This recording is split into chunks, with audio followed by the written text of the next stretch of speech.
The dust never settled in Afghanistan. It hung in the air like a brown curtain, making everything look old and tired. Marcus Chen sat on a wooden crate outside the small building that served as their command post. His rifle rested against his leg, always within reach, always ready. He stared at the mountains in the distance. Those peaks had taken so much from him, from all of them. A young soldier walked past, nodding at Marcus with respect. Marcus nodded back, but his mind was somewhere else. It was with the faces of the men who would never walk past him again. 90 faces, 90 brothers, gone. The number hit him like a punch every time he thought about it. How could 90 men be taken from one unit in just 18 months? It seemed impossible. But the math was simple and cruel. The enemy had a weapon they used with deadly skill. Snipers. A cell of them working together, hunting American soldiers like animals. Marcus was a sniper too. One of the best in the Navy SEALs. But being the best meant nothing when your brothers kept dying. When you kept hearing about another ambush, another perfect shot from an invisible enemy, another flag-draped coffin heading home. He pulled a photograph from his chest pocket. The edges were worn soft from too much handling. In the picture, 12 men stood together, smiling, their arms around each other's shoulders. It was taken 2 years ago, right before their deployment. Marcus looked at each face one by one. Tommy, Bulldog. Martinez, dead. Shot through the chest while crossing a river. Kevin, Price, dead. Killed by a single bullet while he was helping wounded civilians. Ray Johnson, dead. Never saw the shooter, who took him down. The list went on and on. Of the 12 men in that photograph, only 4 were still alive. Marcus was one of them. He heard footsteps behind him. Heavy boots on gravel. He knew those footsteps. "You're doing it again," said Lieutenant James Rodriguez, dropping down on the crate next to Marcus. Rodriguez was his spotter, his partner, his best friend. They had worked together for 5 years. In the sniper world, that made them almost telepathic. Rodriguez could read Marcus's mood from 100 yards away. Marcus didn't answer. He just kept staring at the photograph. Rodriguez leaned over to look. He had seen the picture 1,000 times. "Missing them won't bring them back, brother." "I know," Marcus said quietly. His voice was rough, like he had been swallowing sand. "But forgetting them feels wrong, too." "Nobody's forgetting," Rodriguez said. He pointed at his own chest, right over his heart. "They're all in here. Every single one." Marcus finally looked at his friend. Rodriguez's face was darker than usual, tanned deep brown by the relentless sun. His eyes were tired. They were all tired. Not the kind of tired that sleep could fix. The kind that went bone deep. "Command is sending us new orders tomorrow," Rodriguez said. Marcus raised an eyebrow. "What kind of orders?" "The kind you've been waiting for." Something shifted in Marcus's chest. A cold feeling, like ice water in his veins. "They found them?" Rodriguez nodded slowly. "Intel finally got a location on the sniper cell.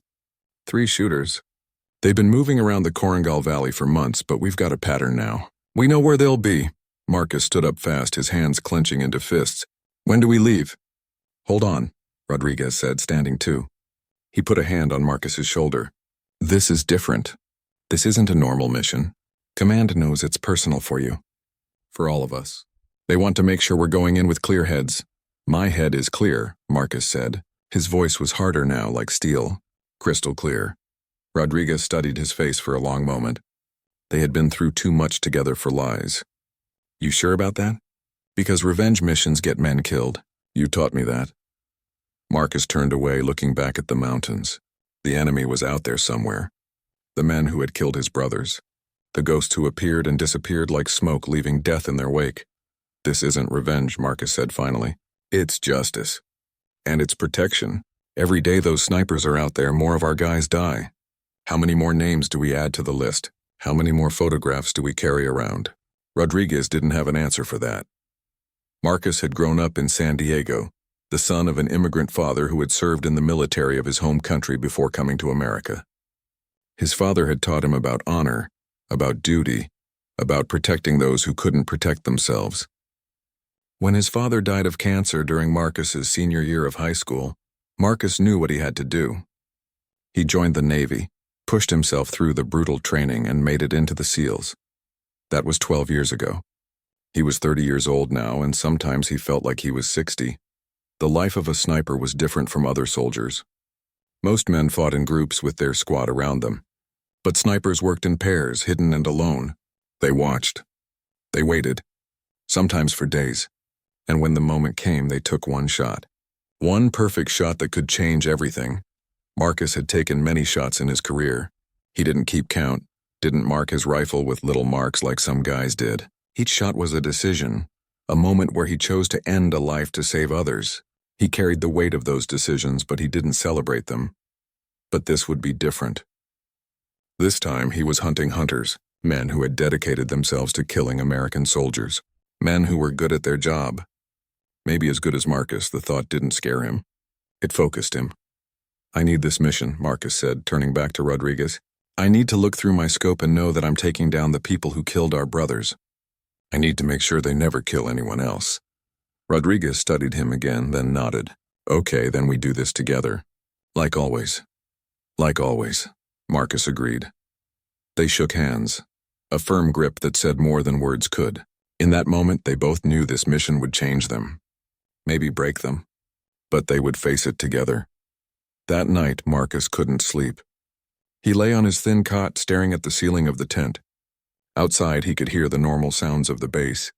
Generators humming, guards talking quietly. Somewhere, a radio played country music. He thought about all the men they had lost. He knew their names, their stories, their families.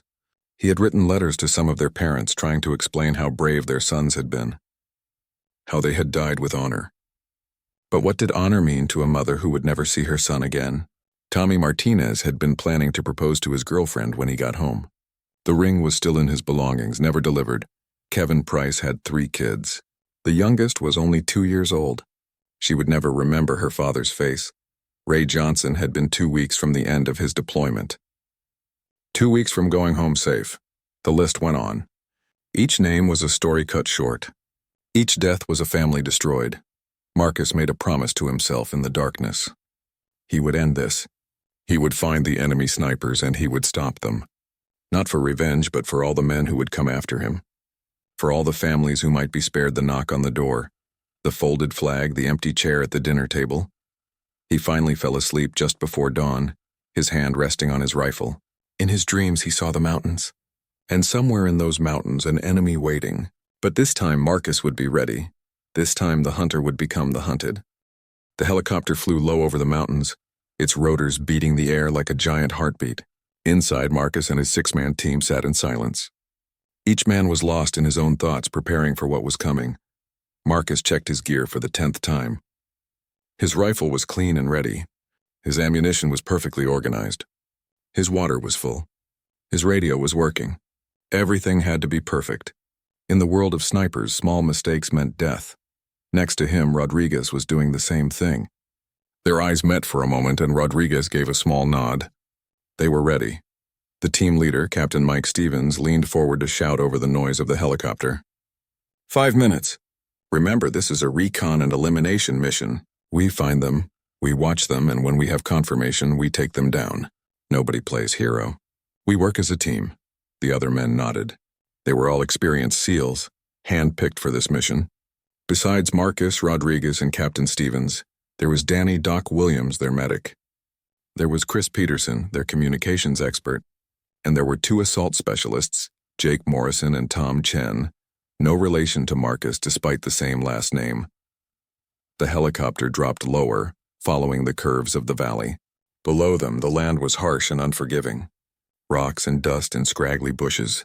A few scattered villages where people lived hard lives. And somewhere in all that emptiness, 3 enemy snipers were hiding. The pilot's voice came through their headsets.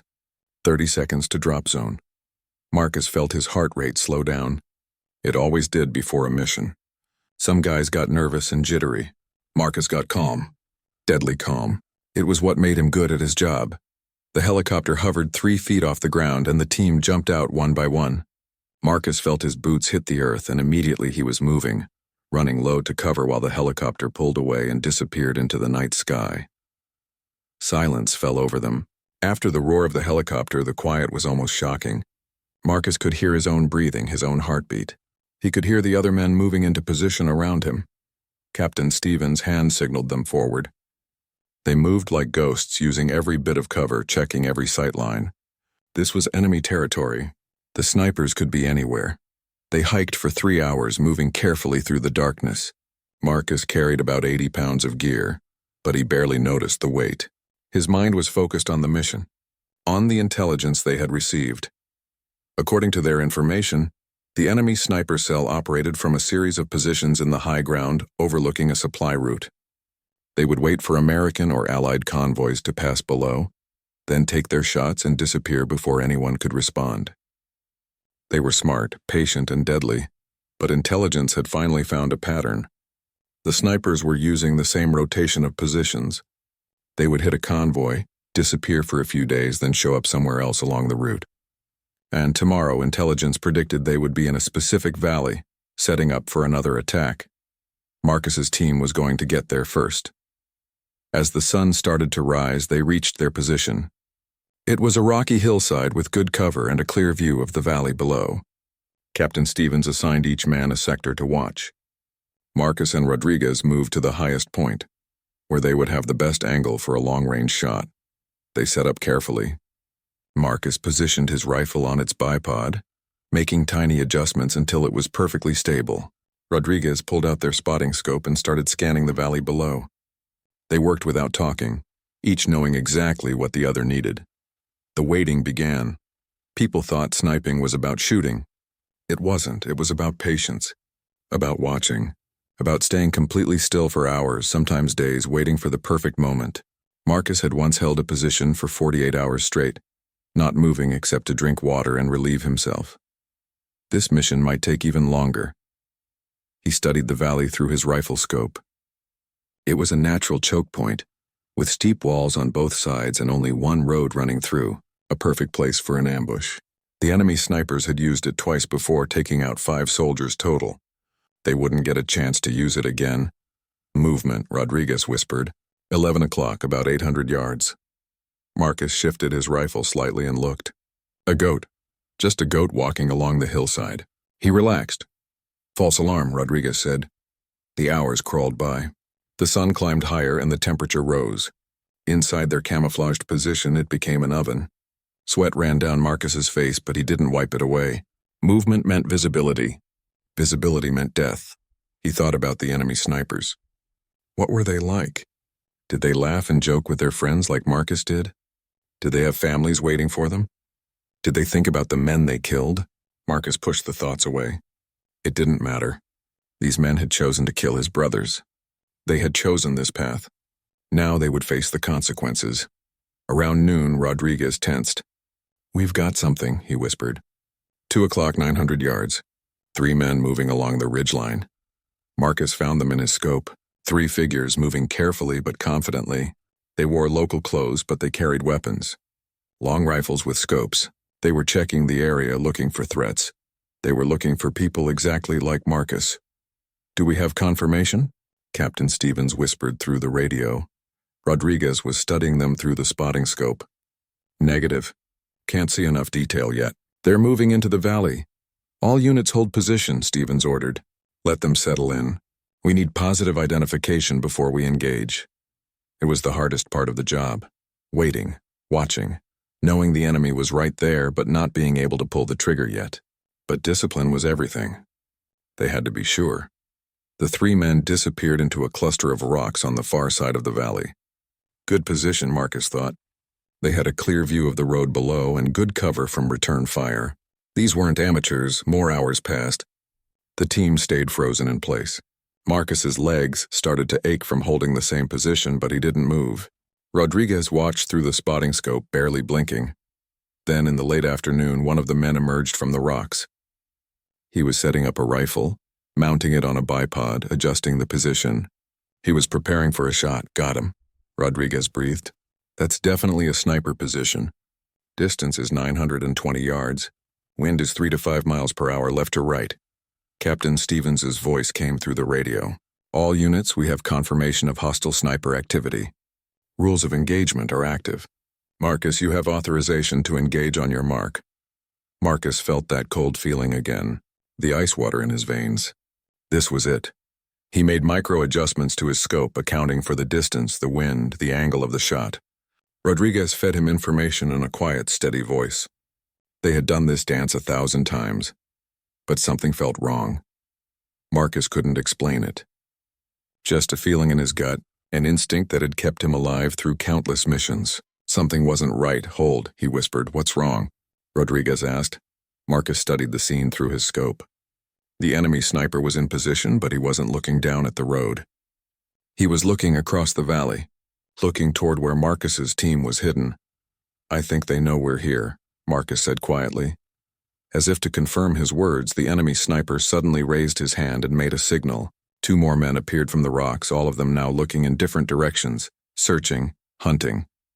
Captain, Marcus said into his radio, I think we've got a problem. They're not setting up for a convoy ambush. They're setting up for us. There was a pause. Then Stevens's voice came back, tense and hard. Say again? They know someone is coming for them. This is a trap.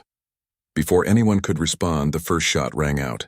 A bullet cracked through the air above Marcus's head, so close he felt the pressure wave. Then another, and another. Contact, Stevens shouted.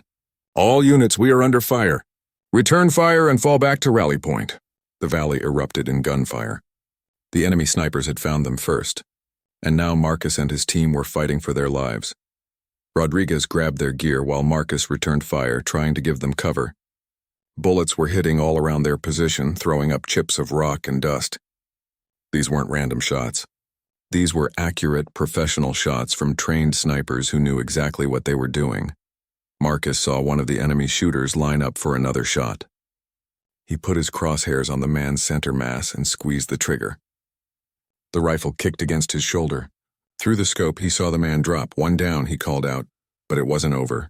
Not even close. The other 2 snipers were still out there. And now they were angry. Bullets were everywhere. The air was full of the sound of gunfire and the smell of gunpowder. Marcus rolled behind a large rock, his heart pounding now. The calm was gone. This was survival. Rodriguez. You hit? Marcus shouted. I'm good. Moving to your position. Rodriguez was scrambling across the ground, keeping low. A bullet hit the rock next to him, and he threw himself flat. Marcus provided cover fire, shooting toward the enemy positions. He couldn't see them clearly anymore. They had gone to ground, hiding in the rocks just like his team was doing. This was now a battle of patience and position. Whoever made a mistake first would die. Team status. Captain Stevens called over the radio. The responses came back one by one. Doc Williams was okay. Chris Peterson was okay. Jake Morrison was okay. Tom Chen was okay. Then Rodriguez's voice came through and Marcus heard something wrong in it. I'm hit. Right leg. Not bad, but I can't move fast. Marcus's blood ran cold. Rodriguez was wounded. His partner, his brother, was bleeding somewhere in this chaos. Doc, get to Rodriguez, Stevens ordered. Everyone else covering fire. We need to break contact and fall back. But breaking contact was easier said than done. The enemy snipers had them pinned down. Every time someone tried to move, bullets would crack through the air, forcing them back to cover. Marcus realized what had happened. The intelligence had been wrong, or maybe the enemy had fed them false information on purpose. Either way, the enemy snipers had been waiting. They had turned the hunters into the hunted. He felt a flash of anger. These men had killed 90 of his brothers, and now they were trying to kill his team, trying to kill Rodriguez. No, that wasn't going to happen. Marcus looked at the valley through his scope, forcing himself to think clearly. The enemy had the high ground. They had good positions, but they had made one mistake. They had revealed their locations when they opened fire. He remembered where the shots had come from. 2 positions, both on the far ridge, about 1,000 yards away. Long shots, but not impossible. Captain, Marcus said into his radio, I need you to trust me. What's your plan? I'm going to stay here with one other man. We'll keep the enemy engaged while you get Rodriguez and the rest of the team to safety. Once you're clear, we'll fall back to a secondary position. There was silence on the radio. Marcus knew what Stevens was thinking. It was a dangerous plan, maybe a suicidal plan, but it was the only way to save Rodriguez. Negative, Stevens said. We don't leave men behind. You're not leaving us behind. We're providing cover. It's what snipers do, sir. Another burst of gunfire made everyone duck. A bullet hit so close to Marcus that it sprayed him with rock fragments. They were running out of time. Morrison! Marcus called. You still good? Jake Morrison's voice came back strong. I'm good. What do you need? Stay with me. Everyone else falls back. We'll keep these guys busy. Stevens finally made the decision. Okay, Morrison, you're with Marcus. Everyone else, we move in 30 seconds. Peterson, lay down suppressing fire. Doc, you stay with Rodriguez. Let's move. The team exploded into action. Peterson opened up with his rifle, shooting fast at the enemy positions. Under that cover, Stevens and the others started moving, half carrying Rodriguez between them. The enemy snipers responded immediately, shifting their fire toward the moving targets. That was when Marcus made his move. He rose slightly from cover and found one of the enemy positions in his scope. He could see the muzzle flash from the rifle. He adjusted for the distance and wind, took a breath, let half of it out and squeezed the trigger. The rifle bucked. Through the scope, he saw the muzzle flashes stop. Target down, he said quietly. One enemy sniper left. But that one was good, very good. His shots were coming fast and accurate, trying to stop Stevens and the others from escaping. Morrison was firing too, his bullets hitting all around the enemy position. But the enemy sniper didn't panic. He just shifted positions slightly and kept shooting. Marcus watched Stevens and the team disappear over a ridge. They were safe for now, but that left Marcus and Morrison alone on the hillside with one very angry enemy sniper hunting them. Marcus, Morrison said, we should move. Like right now? Agreed. On 3, we run for that cluster of rocks to the north. You see it? I see it. About 50 yards? You see 3, 2, 1, go, they ran. Marcus had never run so fast in his life. His gear bounced on his back, his rifle in his hands, his legs pumping. Behind them, bullets were hitting the ground, tracking their movement. The enemy sniper was good, really good. Marcus dove behind the rocks just as a bullet hit where his head had been a second before. Morrison landed next to him, breathing hard. That was too close, Morrison gasped. It's going to get closer, Marcus said. He was looking around, analyzing their new position. They had better cover here, but they were also farther from their escape route. And night was coming. Fighting in the dark against an enemy who knew the terrain was a nightmare scenario. His radio crackled. Marcus, this is Stevens. We're at the rally point. Rodriguez is stable. What's your status? We're pinned down but alive. One enemy sniper still active. He's good, sir. Real good. Can you break contact? Marcus looked at Morrison. They both knew the answer. The enemy sniper had them zeroed in. If they tried to run, he would cut them down before they made it 10 steps. Negative. Not in daylight. We're going to have to wait until dark. Stevens didn't like it, but he understood. Copy that.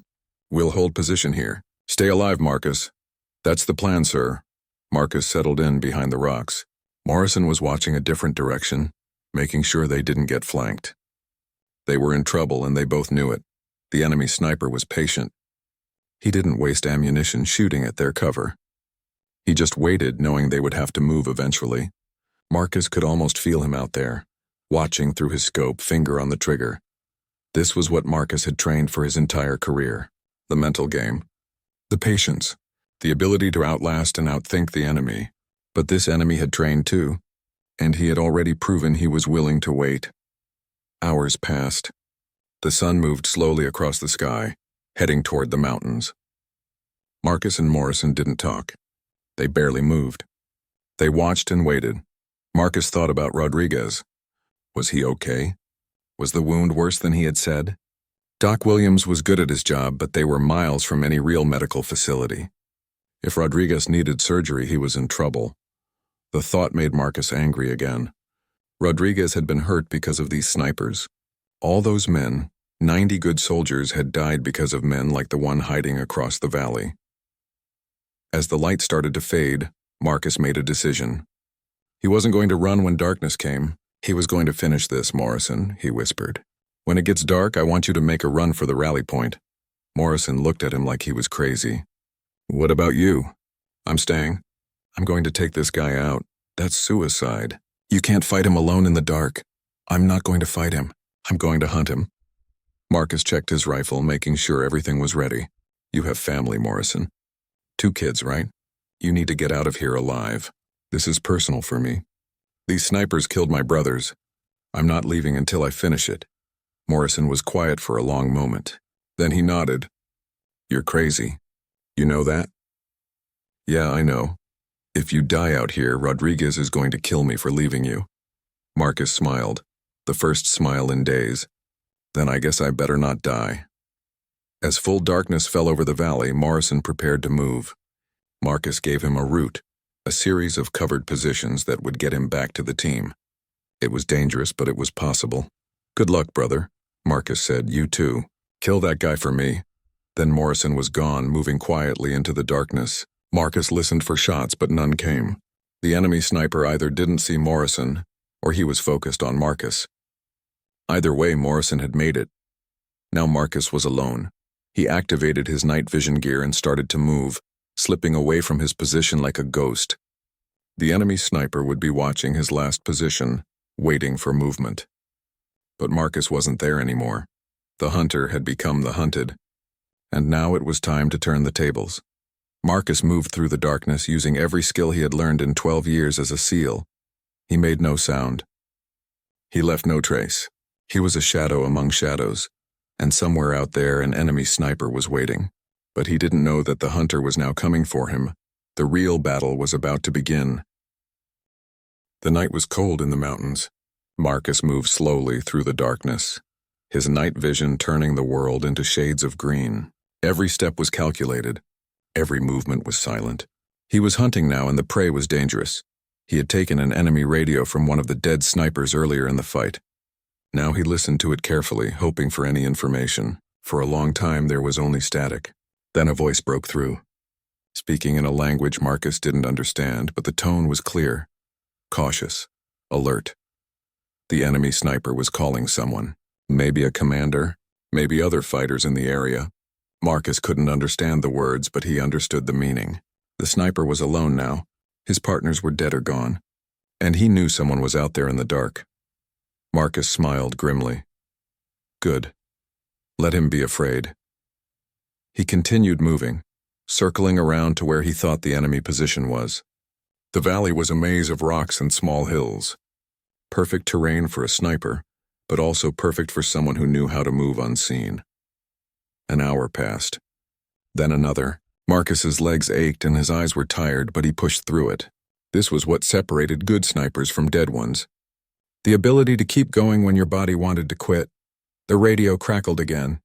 This time the voice was different, sharper, asking a question. Marcus listened carefully to the rhythm of the conversation. The enemy sniper was giving his position, reporting his status. That was useful information. Marcus marked the direction of the transmission on his mental map. The sniper was about 400 yards ahead, maybe a bit to the left. Close enough to be dangerous, far enough that Marcus needed to be careful. He found a good position behind a rock outcropping and set up his rifle. Through his night vision scope, he could see the area where the enemy sniper should be, but he couldn't see the sniper himself. The man was well hidden, so Marcus waited. Again. Always waiting. Another 30 minutes passed. Marcus's mind drifted to Rodriguez. He hoped his friend was okay. They had been through so much together. Rodriguez had saved his life in Iraq. Marcus had saved Rodriguez in Syria. They had a bond that went beyond friendship. They were brothers in the truest sense. Movement, very slight, just a shadow-shifting position. Marcus's attention snapped back to the present. There. About 300 yards away now, closer than he thought. The enemy sniper was moving, repositioning. Marcus tracked him through the scope. The man was good, very good. He moved like water, flowing from one position to another. But he made one small mistake. For just a moment, his silhouette was visible against the slightly lighter sky. Marcus had his shot. His finger moved to the trigger. He controlled his breathing, calculated the distance, the wind, the angle. Everything had to be perfect. One shot, that was all he would get. Miss, and the enemy would know exactly where he was. He squeezed the trigger slowly, steadily. The rifle cracked.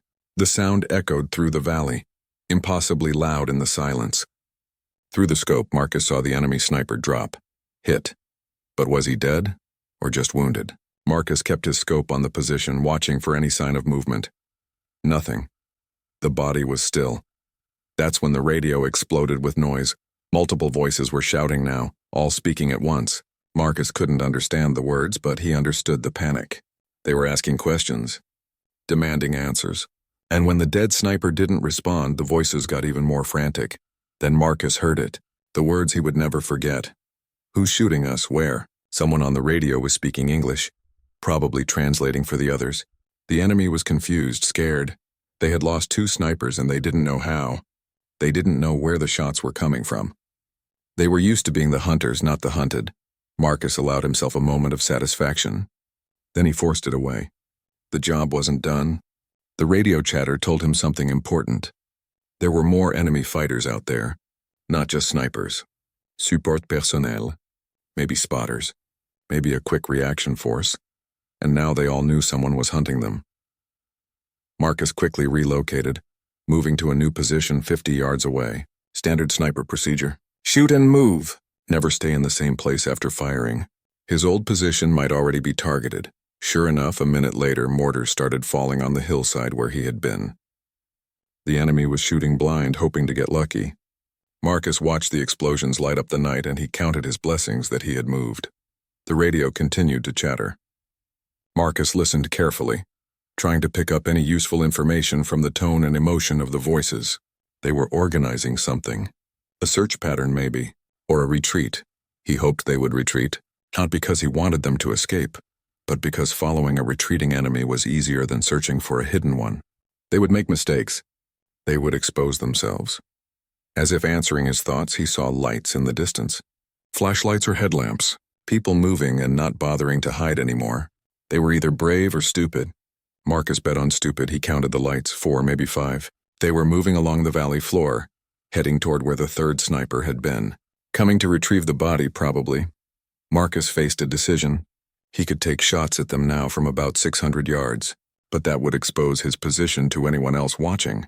Or he could let them come closer, wait until he had better targets and better information. He chose to wait. Patience had kept him alive this long. The lights moved closer. Through his scope, Marcus could see figures now. Men carrying rifles. They were nervous, looking around constantly, expecting to be shot at any moment. Good. Fear made people make mistakes. They reached the body of the 3rd sniper and gathered around it. Marcus could hear their voices now, not through the radio but carried on the wind. They were arguing about something. What to do next, probably. That's when Marcus saw him, one man standing apart from the others, giving orders. Taller than the rest, moving with confidence even in this dangerous situation. A leader. Marcus knew that type. Take out the leader and the rest would fall apart. He lined up the shot. 800 yards, slight downhill angle, minimal wind. The leader was standing still, pointing at something, giving instructions to his men. Marcus took a deep breath. Let half of it out. Squeezed the trigger. The shot was perfect. The leader dropped like a puppet with cut strings. The other men froze for a moment, not understanding what had happened. Then panic set in. They started shouting, running in different directions. One man fired his rifle blindly into the darkness. Another dropped his weapon and just ran. Marcus picked his targets carefully. 2 more shots. 2 more men down. The others scattered into the darkness, their lights disappearing as they fled. The radio went crazy. Everyone was talking at once. The fear in their voices was clear even through the language barrier. Their snipers were dead. Their leader was dead. They were being picked apart by an enemy they couldn't see. Who's shooting us? Where? The question came again, more desperate this time. Marcus didn't feel joy or satisfaction. He felt tired of the killing, tired of the war, but also determined. These men had killed 90 of his brothers. They had shot Rodriguez. They had to be stopped. He changed positions again, moving further into the hills. The enemy was broken now, but they still had numbers. They would regroup. They would either come after him with everything they had, or they would retreat and get reinforcements. Either way, the night was far from over. Marcus found a cave, really just a deep crack in the rocks, and squeezed inside. It was barely big enough for him and his gear, but it gave him cover and a clear view of the valley. He could defend this position if he had to. He checked his ammunition. 15 rounds left. Not great, but enough if he was careful. His water was low, but he could go another day if needed. His body was exhausted, but his mind was still sharp. The radio had gone quiet. The enemy was either regrouping in silence or they had given up and left. Marcus didn't know which. He would have to wait until morning to find out. He thought about calling Stevens on his radio, letting them know he was okay. But radio transmissions could be tracked. If the enemy had the right equipment, they could find him. Better to stay silent. So he waited in the darkness, alone with his thoughts and his rifle. Outside, the valley was quiet except for the wind. Somewhere out there, the enemy was making plans, maybe planning to kill him, maybe planning to run. Marcus didn't care which. He would be ready either way. As the hours crawled by, he kept the enemy radio on, listening. And just before dawn, he heard something that made him smile. A voice on the radio speaking in broken English. Probably meant for him to hear. "We are leaving. We will not return. You have won." Marcus didn't believe it. It could be a trick. But when the sun rose and he carefully scouted the valley with his scope, he saw no one. The enemy positions were abandoned. Bloodstains marked where the dead had fallen, but the bodies were gone. They had retreated. The sniper cell that had terrorized this valley for months was broken, but Marcus wasn't done yet. He had one more thing to do. The sun rose slowly over the mountains, painting the sky in shades of orange and pink. Marcus watched it from his position in the rocks. He had survived the night. But something still felt unfinished. The enemy said they were leaving. The valley was quiet. But Marcus's instincts were screaming at him that it wasn't over. The third sniper, the one who had escaped when the others died, was still out there somewhere. He was the best of them, the one who had survived the longest. And men like that didn't just give up and go home. Marcus activated his radio. "Stevens, this is Marcus. Do you copy? Static?" "Then Marcus, thank God, we thought you might be dead. What's your status?" "I'm alive. 3 enemy snipers confirmed dead. Support personnel scattered. But I think there's still one more out there. The last of the original cell." "Negative, Marcus. Intelligence says the cell was only 3 shooters. You got them all. Time to come home." Marcus looked at the valley through his scope. Everything seemed peaceful, empty, but that feeling wouldn't go away. "Copy that. I'm starting my trek back to Rally Point now." He gathered his gear and started moving, but he kept his rifle ready and his eyes open. Every shadow could hide an enemy. Every rock could conceal a shooter. He had gone maybe a mile when he saw it. Boot prints in the dust, fresh ones. Someone had passed this way in the last few hours. Someone moving alone, taking the same route Marcus was taking toward the rally point. Marcus's blood ran cold. The enemy sniper wasn't retreating. He was hunting, and he was ahead of Marcus, moving toward where the rest of the team was waiting, toward Rodriguez. Marcus started running, not the careful, tactical movement of before, just flat-out running. His gear bounced and rattled. His lungs burned. But he had to get there first. He had to warn them. He keyed his radio while running.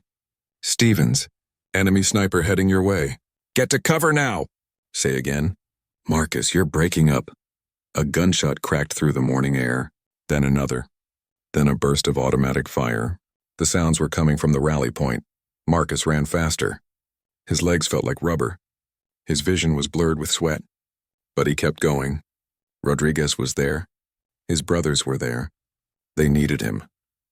He burst over a ridge and saw the battle below. Stevens and the team were pinned down behind a cluster of rocks.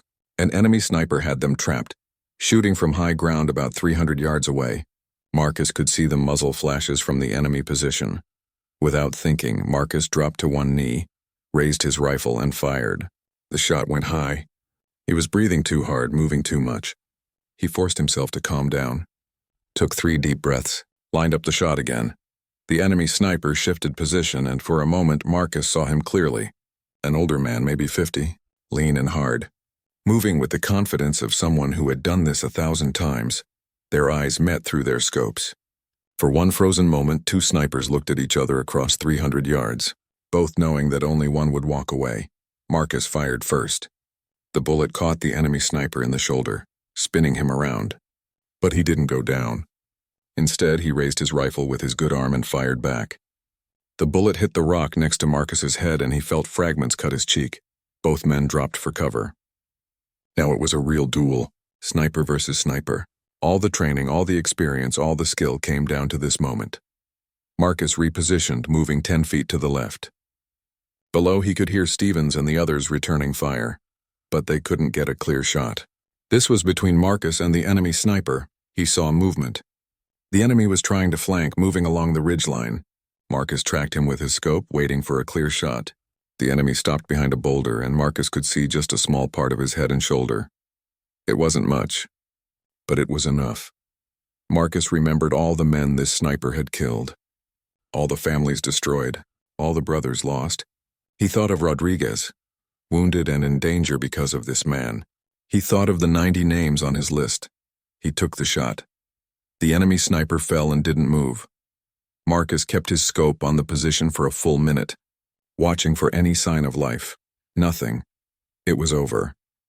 He stood up slowly, his legs shaking. Below, Stevens and the team were emerging from cover, checking to make sure the threat was really gone. "Marcus," Rodriguez's voice over the radio. "That was the best shot I've ever seen. You okay?" Marcus started walking down the hill toward his team. "Yeah, I'm okay. How's your leg?" "Hurts like hell, but I'll live." "You saved our lives, brother." Marcus reached the rally point and saw Rodriguez sitting against a rock, his leg bandaged but his smile wide. Stevens clapped Marcus on the shoulder. Morrison gave him a fist bump. Even Doc Williams, who rarely showed emotion, nodded with respect. "That's it then," Stevens said. "The sniper cell is done. All of them." "You did it, Marcus." Marcus looked back at the valley, at the mountains where he had spent the last 36 hours fighting for his life, where he had hunted and killed the men who had terrorized this region for so long. "We did it," Marcus corrected. "All of us." The extraction helicopter arrived an hour later. As they flew away from the valley, Marcus looked down at the terrain below. So much death had happened in those mountains, so much pain, but now it was over. 3 weeks later, Marcus stood in a briefing room back at base. Captain Stevens was presenting their mission results to the command staff. Intelligence had confirmed that the sniper cell Marcus's team eliminated had been responsible for not just 90 American deaths, but over 150 coalition casualties total. They had been one of the most effective enemy units in the entire region, and now they were gone. The command staff thanked Marcus and his team for their service. They talked about medals and commendations, but Marcus barely heard them. He was thinking about the faces in that photograph. The 90 brothers he had lost, he had avenged them, but it didn't feel like victory.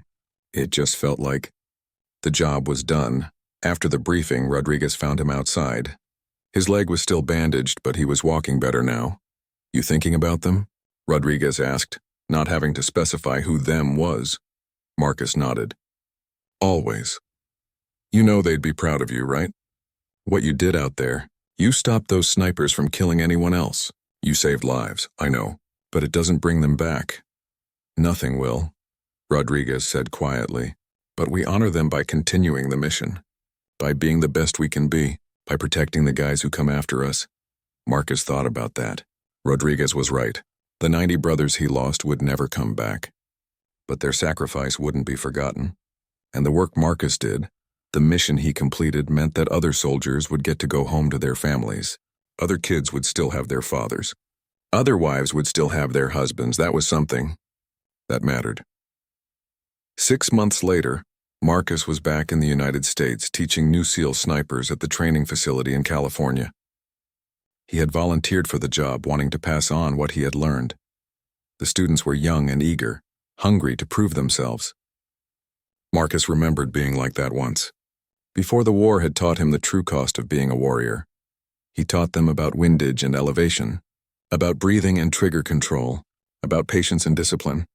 But more importantly, he taught them about responsibility, about the weight of taking a life, even an enemy's life, about the brothers who depended on them to do their job right.